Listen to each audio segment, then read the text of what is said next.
সারা শীতে কি তোমরা সর্দি কাশি দূরে রাখতে চাও? তাহলে বলবো আজকের রেমেডিটা অবশ্যই ট্রাই করো। এই রেমেডিটা তৈরি করার জন্য নিয়ে নিয়েছি 100 গ্রাম আমলকি, নিয়েছি 50 গ্রাম কাঁচা হলুদ, কয়েকটা তুলসী পাতা, নিয়েছি 150 গ্রাম আদা, আর নিয়েছি 8-10টা গোলমরিচ, আর লাগবে 250 গ্রাম আখের গুড়।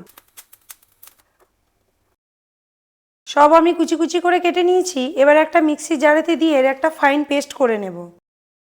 ইন্ডাকশানে একটা ফ্রাই প্যান বসিয়ে দিয়েছি, এর মধ্যে দিয়ে দেবো 2 চামচ ঘি। প্রথমে আমি গোলমরিচটাকে গুঁড়ো করে নেব। এবার এই তুলসী পাতাগুলো আমি থেতো করে নেব। এরকম পুরোপুরি জড়ো হয়ে গেলে তোমরা ভাববে এটা হয়ে গেছে।